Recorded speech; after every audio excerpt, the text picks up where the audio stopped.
application to EPA, and the highlighted properties are the priority sites. So if you have not been reached out to yet, you will be soon. I think I've gotten most of these sites and at least set up a time to talk coming up here in the next week or two. So if you are from outside of one of those particular sites, if your county is located in these areas, this is the regions that we're looking to assess. Part of this grant, DEQ does not have the capability to do all the assessment ourselves. So we had a request for qualifications process that we started a long time ago. This was quite a project for us, and we were able to hold this interviews in December, and were just able to complete contracts within the last few weeks. We have awarded contracts to Hart and Hickman, Terracon, and WSP in no particular order other than alphabetical. So we have the way this is going to work is there were certain reasons why we had to select 3 contractors. And we're certainly glad that we did, because each of these firms has specialties, and they have staff that are going to be able to help with certain issues and concerns at brownfields properties, and they all have great experience in the brownfields program. One of the way this will work is once your property is in the program, we'll end up assigning specific tasks to a specific consultant. This is to kind of make sure that we understand the budgeting aspects and being able to evenly distribute the work between each of the firms. So that's part of the reason. I did want to give, let me see if I'm going to find. It looks like most of our consultants are here. If you guys want to just speak up, and let's see. So how about we go in alphabetical order? Hart and Hickman, could somebody speak up and say hello for me? Justin Ballard. Thank you. Justin's going to be our primary point of contact for the most part for Hart and Hickman. But they have plenty of staff across the state. So Terracon. Hey, Jocelyn, good morning. This is Haley Irick. Really excited to be working with you all on this. Awesome, thank you. And WSP.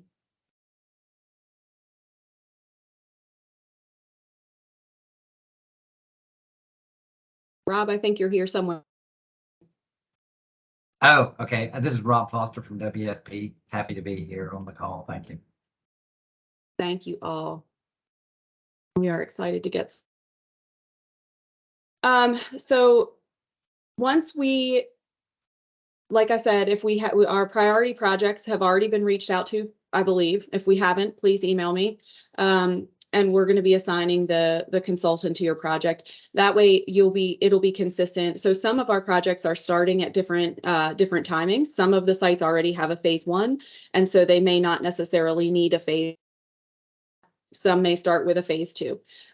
So it's depending on where you start, you're going to have that same contractor throughout the process. If they start with a phase 1, the phase 2. If they do the phase 2, most likely they're going to be the ones to do whatever cleanup planning or anything like that comes out. We do want to keep some of that consistency across the sites. So we have, from a community outreach perspective, we do have requirements from EPA to have a community outreach or a community involvement plan. Any of you who have been involved in EPA grants before know that this is a really important part of the process. This was a little bit of a challenge for us because we're a state agency. We are not in your local communities. We are not really situated to we're not really situated to be able to be actively talking to each individual community member, church, group, other environmental group in your area. So what we had talked to some others about how to manage this, and because we do have all of you champions for your projects, we're going to be asking for help with some of that local coordination. The nice thing is DEQ has a ton of resources that we can provide to you. So we're not trying to leave you on your own for community outreach. What we're asking is that you're and bringing in those advocates that are active in your community. So we did send out a draft community outreach plan early in January. We had asked for comments back by the 20th, and we received a few. So if after this meeting and after kind of this brief overview, either you still need to look at it, please let me know. But if I am without any further feedback, I'm going to submit this to EPA by the end of the week. We do need to get this in and approved by them soon. So so you can see on the left, you have your brownfield section and the communities, right? So this is trying to just call out some of the major differences between the goals of the two parties. So what communities to do is, if you have your local website, please post information. Same with social media accounts. Most likely these properties are well known in your communities. Let people know what's going on, especially if they start seeing activity. There's drillers out there, whatever the case may be. It's really important for folks to know what's happening in the community. So please, we're asking you to please kind of partially disseminate some information and let people know what's going on. We need to be, while DEQ can manage the websites, what we need you all to do is define a location where those online resources are accessed. We understand that internet is not a given in all of our rural communities in North Carolina. So while we certainly have access and can post everything, we need to make sure that anybody who's interested can have access to those resources. That means if you have a local library, if you have whatever the case may be, if there's a place where people can come to access the internet, that can be your place where you can where they can find the resources. If that's really not an option at all, if there's no local library, no place where they can access a computer with internet, then we do ask for a saved of the documents and to kind of define a repository for that. I hope that we're able to use our public library resources. That's really, and if you have a project that is being funded and worked on through this grant and you have a problem with any of these, please let me know, and we're happy to work with you and provide as many accommodations as we can to get people access to the information. We are asking, if you're funded through this program, that you coordinate a public meeting. We're going to leave you to your devices, and you're going to have to explain environmental data to your community by yourself. All we're asking is that you provide a location and provide your local residents with information about when it's going to be. Like, I need you to be the coordinator, the meeting coordinator. I need you to bring people in and get them involved. So that is, DEQ will be there. If needed, your consultant who's been working on the project can be there. We have all kinds of resources for you to use, which I'm going to go over in a minute. But so really all is a place and to get the people involved that should be involved. And the last thing is just, we really need you to participate as a stakeholder in the grant process as a whole. I try not things fairly short and give timelines and things like that. But for example, the community involvement plan, if you have any comments, please send them to me. We do appreciate the feedback and how the monies are being spent and how we're able to, what the processes we're using. So any feedback you can provide would be useful. I ask that you please keep coming to these stakeholder meetings. And that kind of goes into what Brownfields is going to do as part of the community outreach plan. We are going to continue to conduct these quarterly stakeholder meetings. They may get more time goes on and we have more site assessment to talk about. But there may also be instances where we need help with prioritization and ranking of sites and things like that. So depending how many additional sites we have apply, it could be, there could be different asks, but please keep coming. Brownfields we're going to do 2 semi-annual newsletters. This is going to be more of a generic what's happening with the grant overall. We do have, it's going to be a lot of outreach to bring in new additional sites for assessment. So that's going to be the target of the newsletters, maybe a technical brownfields topic here or there. So that's something that we'll be doing.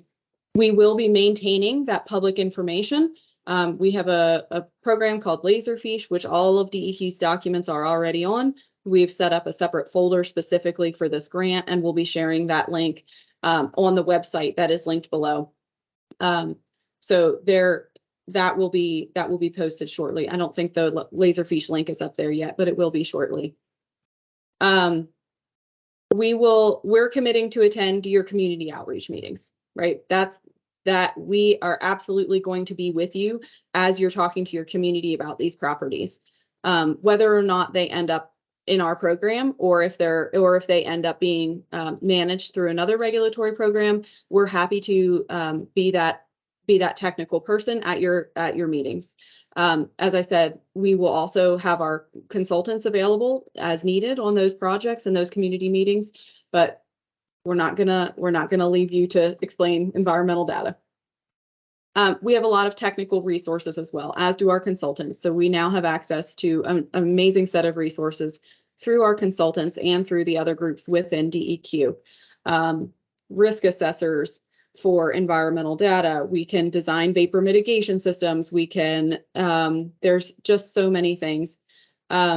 The translation services through DEQ are, if you have a community that is a Spanish speaking community, we have that. We can translate documents for you. Actually, they can do a lot of different languages. So something to consider as we're going down the route of community outreach and making sure that the communities where these properties are involved. I do want to open it up. Like, if anybody has if anybody wants to chime in with a question, or in the comments, any questions or concerns about the community outreach approach on this so far.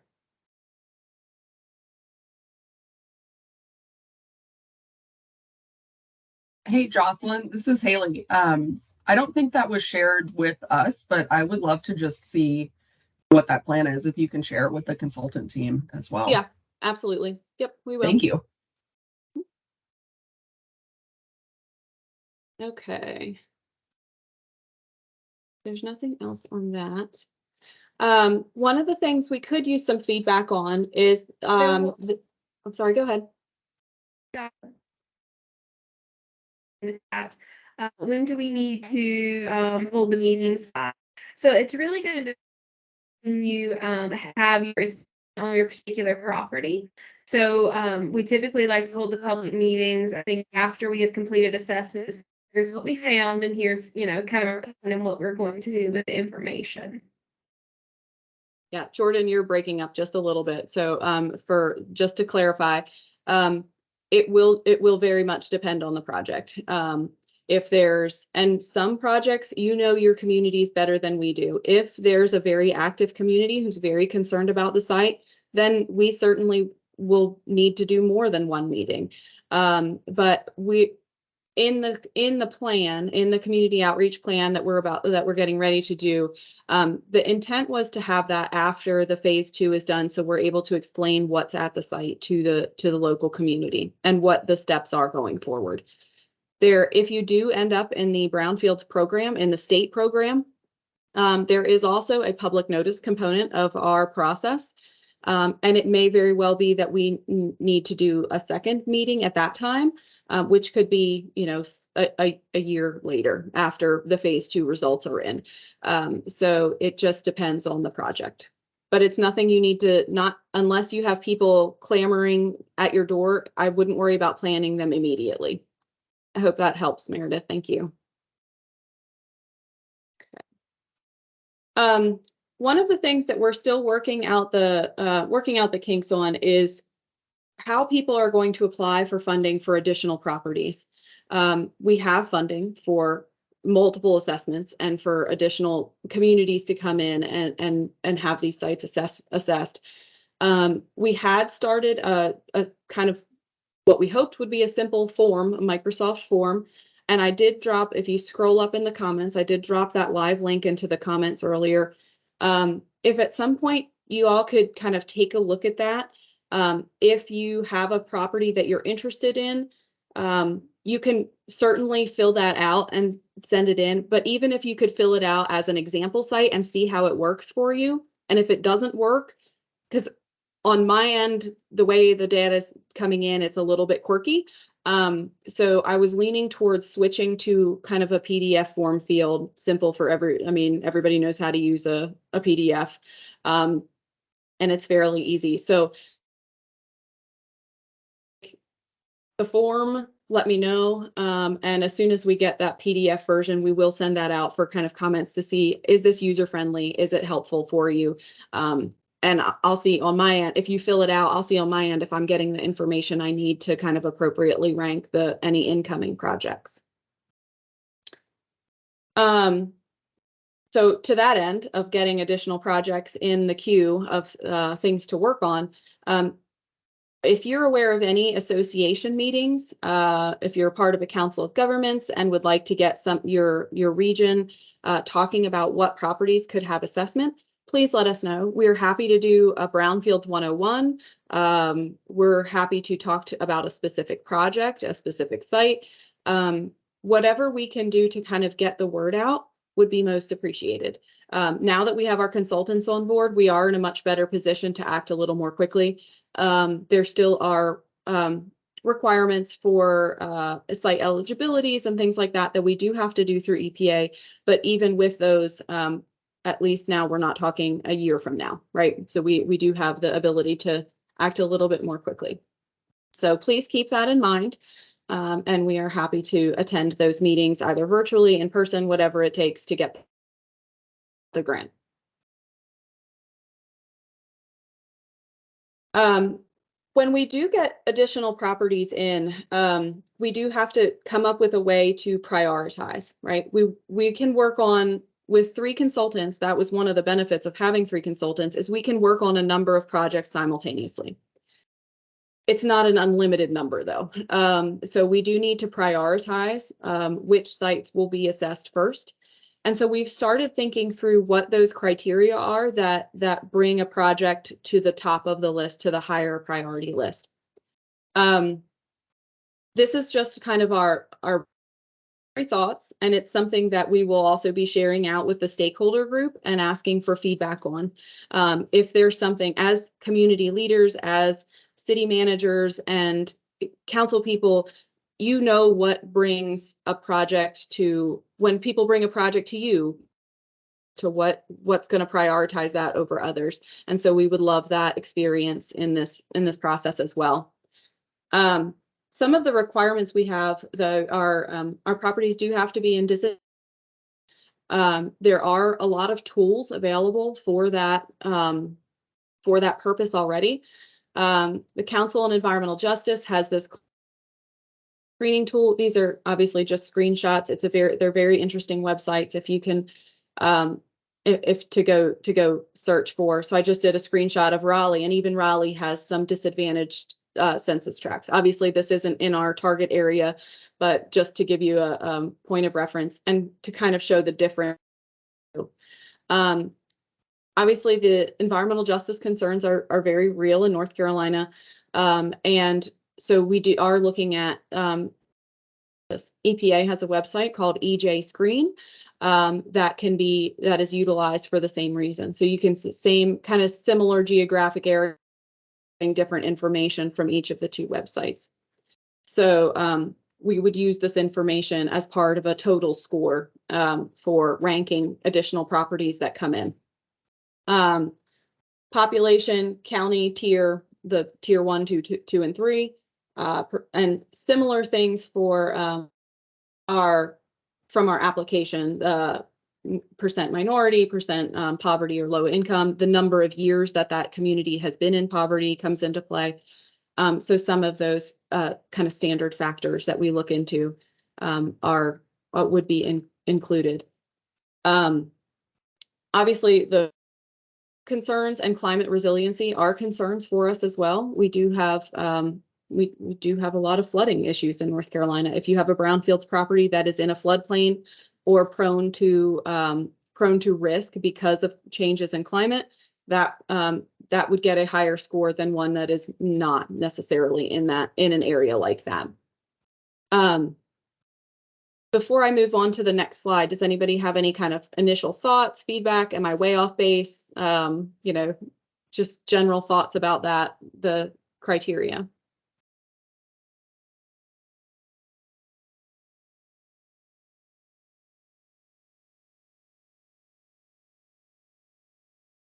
Okay.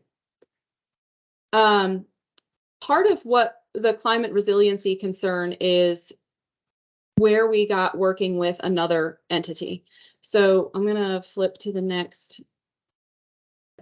Some of the ranking criteria would also include the resiliency, right? So this was our just our brief table of, okay, is this a low risk, medium risk, high risk? How would it score? And this is all very draft.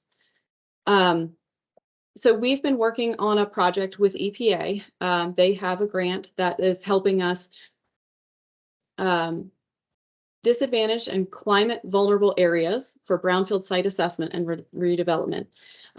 For our purposes, we're starting with the Lumber River Basin. We just needed to select a geographic area, one to start with to see how it turned out. Let me make sure I get this right. So from here, I'm actually going to turn it over to Paramita. She is a senior researcher at TI International, and she's been really amazing and helping us through this whole process. So while I get started, I need to, Paramita, I'm going to stop sharing and let her take over from here. And if anybody has any questions while we're transitioning, let us know.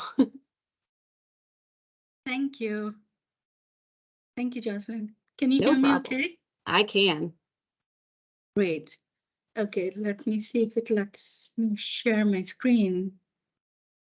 Do you see my slides? Yes. Oh.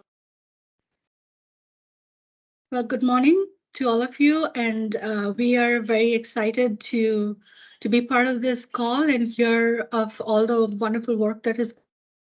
So we'd like to share with you what we are working on with NCDEQ on developing indicators that can be applied to do the prioritization like Jocelyn was describing earlier. So this is work we have been doing with EPA for a while now. We haven't applied it specifically in this context. So we'd like to share some of our previous work and then also start talking a little bit about what we are currently doing. So just to give you a quick preview, of what we're going to talk about. We wanted to, of course, first of all, introduce the project to you so we could get your feedback and kind of have a little bit of a discussion, hopefully at the end, if time permits, to see how this work might be useful to you in the long term. We will be throwing a lot of information at you to make use of the time that we have together. But please feel free to stop me if you have questions. We're always available. You have follow-up thoughts, and we'll be happy to go into more details with you during a later call if that's something that will be helpful. So we'll start with talking a little bit about what we've done over the past few years in terms of assessing community vulnerability to potential contaminant releases from a wide variety of different types of contaminated sites and waste facilities during extreme events. And we have looked at extreme events that we'll talk about, one of which is flooding. So what we've done is we've developed a conceptual framework and 58 indicators there that mappable indicators can be used to kind of identify areas that may be vulnerable to one or more of the extreme events. And we have applied these indicators to a couple of case study sites, one of them being Maricopa County and the other being Waterbury, Connecticut. So what we'll do, just to give you some insights as to how they found these maps useful, and to see what the results look like for one, just to give you kind of a top level view of what the indicator results could look like. We'll show you some example maps and also show you just a quick list of different ways in which the city of Phoenix has applied this work in their area. And then we'll talk a little bit about how we are exploring how this can be used for, exactly what Jocelyn was describing, to help evaluate different types of brownfield redevelopment options, to prioritize sites, and so on, so forth. So we'll talk about the case study, and then also briefly talk about future research plans that we have, and hopefully we'll get to more of a discussion at the end. So just to give you the context of what we were working on, we were looking at extreme events which may result in different kinds of contaminants being released, like I said before. And of course, that creates multiple hazards for areas around, for communities around those sites and facilities. We wanted to develop this so that these indicators can help with preparedness and adaptation planning. And the primary goal of this work was to really provide a screening approach. So it gives you a starting point in planning. So you can think about where you can focus resources, or where you need to do a more deeper dive, or do site-specific analysis. The goal was not to do heavy intensive site-specific modeling. It was more to come up with which are the areas where you might want to do a deeper dive. And so just to give you a few examples of how the indicators could be used, they can be used to identify, like I said before, areas which might be vulnerable. More importantly, they can be used to identify the different sources of vulnerability, so you can prioritize your actions accordingly. And then it can, of course, also help increase awareness of the different sites and facilities that may pose a hazard during one or more of these events.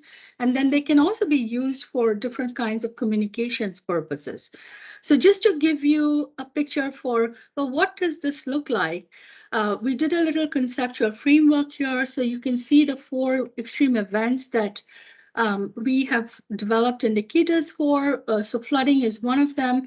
And the idea was to really trace the pathways between, extreme events and how they can impact different sites and waste facilities, which can release contaminants in different ways and then get transported through air or water, and then get, basically expose communities to various risks via different routes.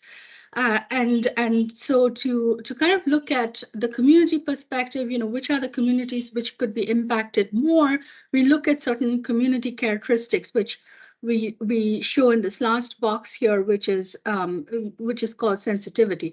So all of these indicators can help with planning at the local level and help improve adaptive capacity.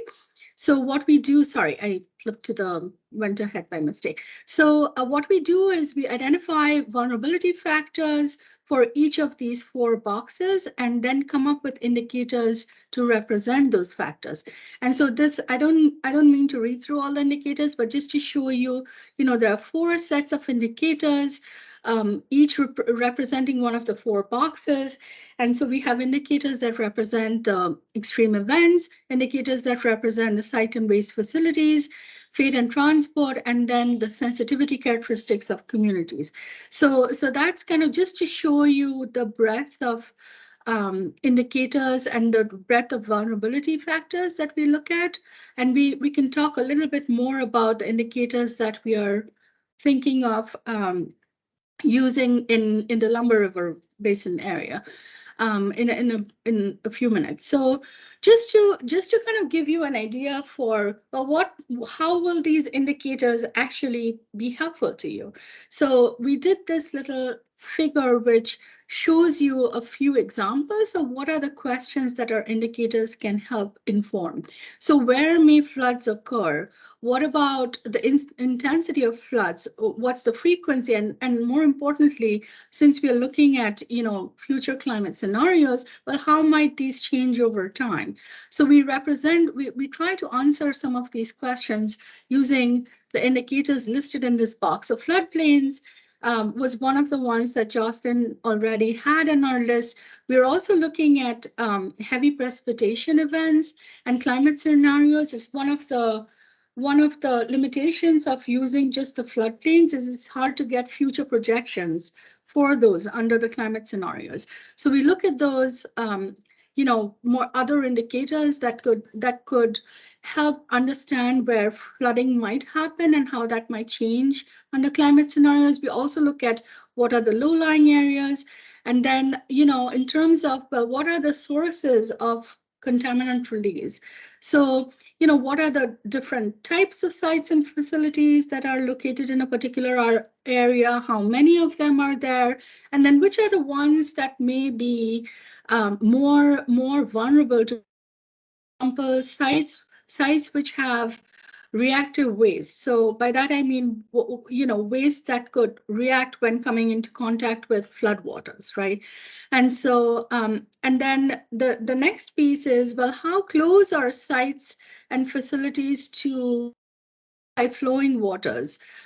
So in the third box, what we are trying to do is not just look at, radial distances around sites, but more, where are the contaminants coming from and where could they flow to?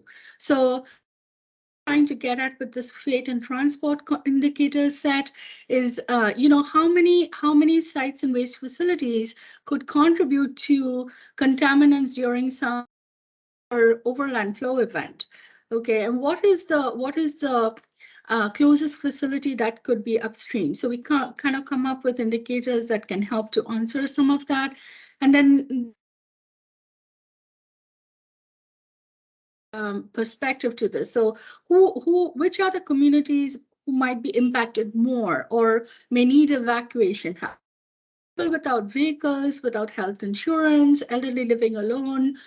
So kind of what we try to do is, give you a holistic picture of where the vulnerabilities might be, instead of looking at just extreme events and sites and waste facilities or extreme events characteristics. We try to give you a full view of, okay, here are the areas where the floods may occur. Here are the release. Here is where those contaminants could travel to, and then who might be impacted most. And kind of looking at them together would hopefully give a more complete picture of what the vulnerabilities might be.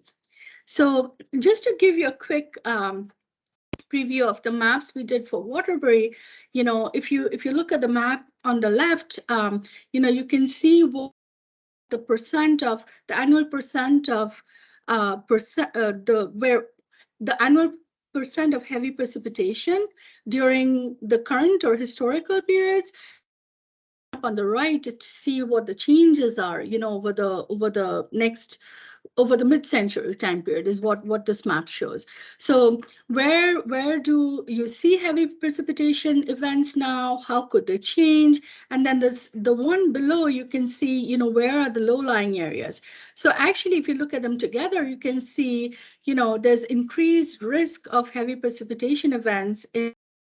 Hopefully you can see my mouse hovering, and those are also the low-lying areas.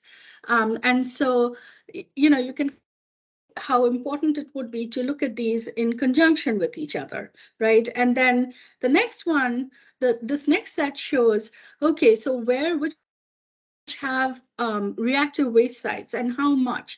So again, when we talk about these hazardous waste sites, it's all, we are following EPA well documented definition. So you can again see kind of these are the areas which might have more reactive waste. And so that's more vulnerable to flooding, right? And so if you flip back, you can kind of see are also areas which overlap with where the heavy precipitation might occur, and then where the low-lying areas are, right? So, and then the next one is, you know, if you're simply looking at sites, where are sites located as opposed to where the contaminants could flow to, what would you miss? Circles here, you can see that, you know, there aren't any sites or waste facilities located in this little gray block over here.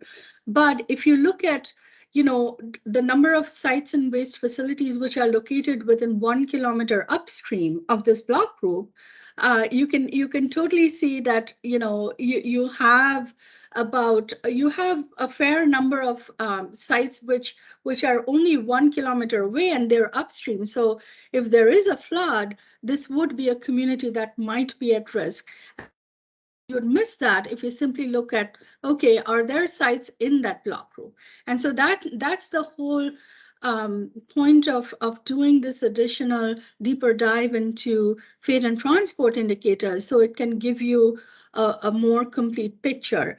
And then, you know, the reverse is also true. You might have sites and waste. You may not have sites and so what this shows is, you know, areas where you don't have sites and waste facilities, but you have sites and waste facilities upstream. The reverse could be true where you actually have sites and waste facilities, but you don't have a lot of flowing water.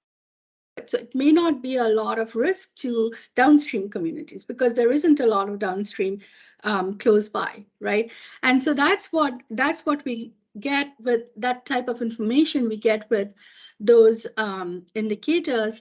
And then the last set is really looking at, you know, percents with households with a low ratio of basically people below the poverty line. And again, you can see, you know, these areas do have in Waterbury do have a large people who are below the poverty line. And so we look at two different measures for that, those who are living in extreme poverty and those who are slightly above that level, but still under the poverty line. Again, to kind of separate out and look, take a closer look at those who are really, I guess, in dire need of assistance. And so those are kind of just I went over them very quickly. I know, but just to give you a flavor for, this is just a couple of indicators that represent each of those 4 boxes that we showed you, and just to give you a picture of what the results might look like, right? And then in terms of examples of current and future applications in Phoenix, you know, they of course in Phoenix the concerns are more focused on extreme heat and not flooding, right? So, but just to give you an idea of how and what they use the indicator maps for, this is the bulleted list, but we can share more details with you if that's of interest down the line. So the extreme heat mapping scenarios, first of all, were used to illustrate the effects of temperature increases. They used it in different ways. First of all, they used it in the city presentations to the public. They used it in discussions with city staff, but they've also used it in the climate action plan, which we provided a link to their website over here. So, and then the feed and transport indicators will be, so some of the application of the indicators is still ongoing. And so they're planning to share some of these indicators with the city staff to think about, and the Office of Homeland Security to think about where are the increased needs, what might the response times be like, where do you need additional emergency response resources. And then the sensitivity indicators have also been used for community engagement to inform city leadership. So for example, one thing we found very interesting was we had an indicator that was, the percent of rental households, and that was useful to the city to improve, renters' access to climate-related programs. For example, they have a backyard gardening program, and so they wanted to see which are the areas that have a lot of renters who might need more assistance, as opposed to, homeowners who typically qualify for a lot more of the, the solar panels, and who have a lot more support anyways, right? And then they also shared it with the C40 cities. They used our assessment, actually, I think, as part of their application for the C40 cities partnership. And then they've also used it in other things like the CDP ICLEI track. And they're also planning on using the indicators for redevelopment opportunities in the future.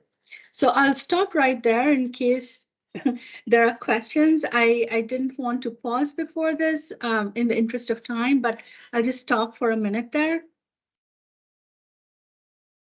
Okay. So in terms of what we are doing with NCDEQ now is, we're tailoring this approach to support planning in communities with brownfield sites.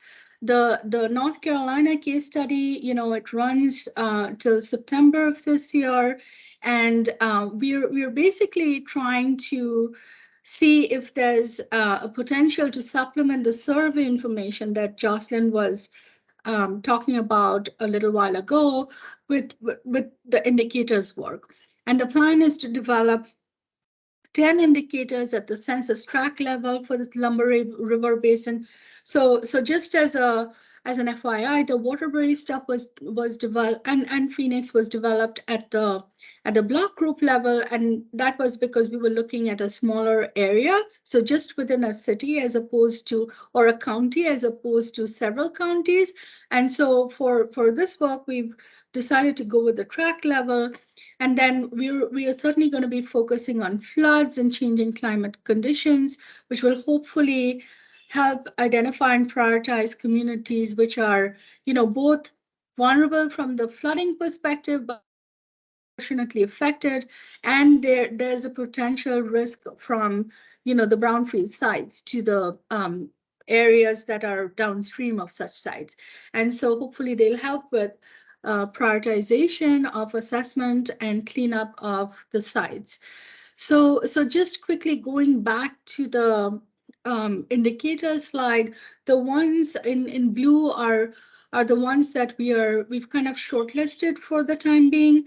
We haven't decided on the final list yet, but these are the ones that are under discussion. And as you can see, we've been each of the 4 blocks.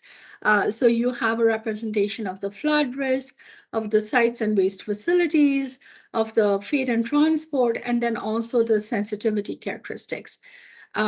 So I will hand it to Meredith from EPA to talk about the research plans. She's the project lead from EPA ORD, and so Office of Research and Development.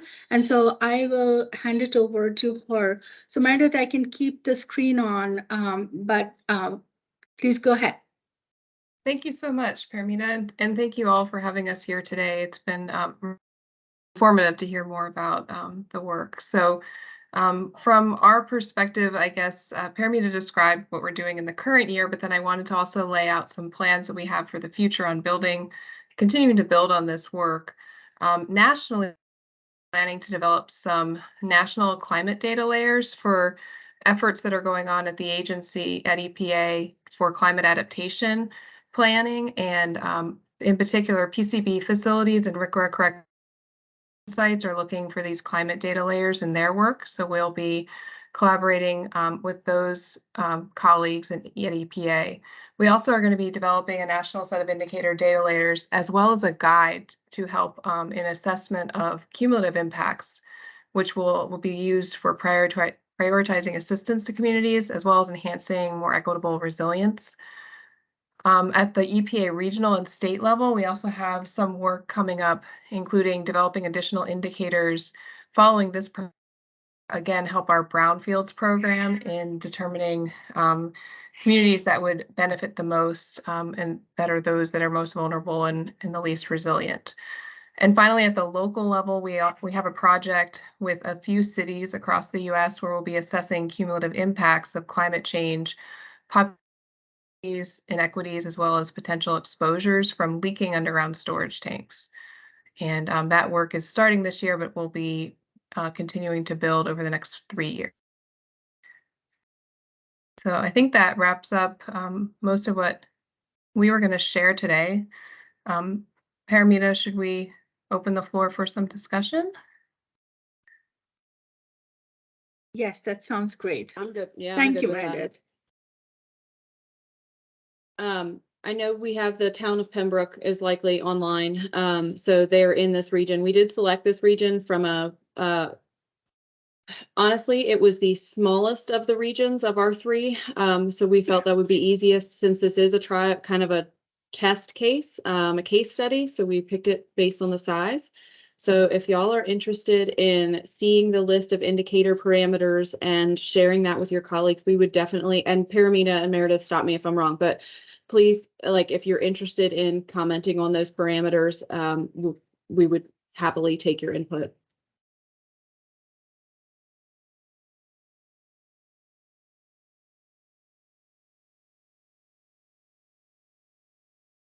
Are there any other questions about grant related, not just the climate and vulnerability? Anything Jordan and I can answer?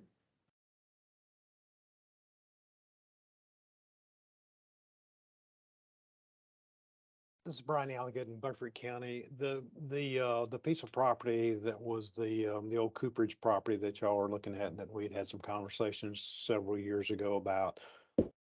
County has actually transferred that property. That ownership now is in the hands of the town of Bellhaven.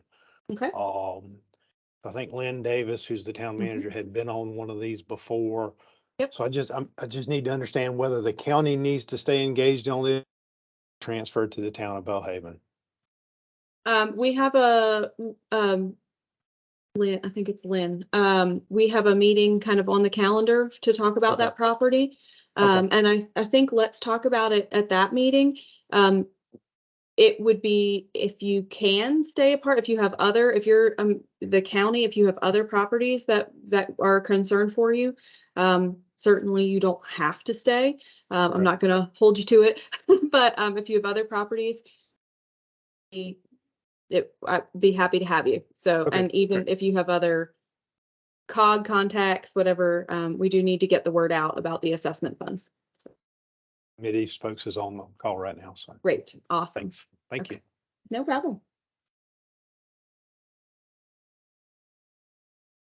All right. My email and phone number are we're on the Teams meeting, and I'm sure y'all have an email. So, but I am happy to, if y'all need to give me a call about anything specific, email me, that'd be great. Otherwise, I think we will wrap it up. Thank you all for coming. I really appreciate it. Thank you. Thanks, Jocelyn. Thanks, Thank Jocelyn. you. Thanks, Jocelyn.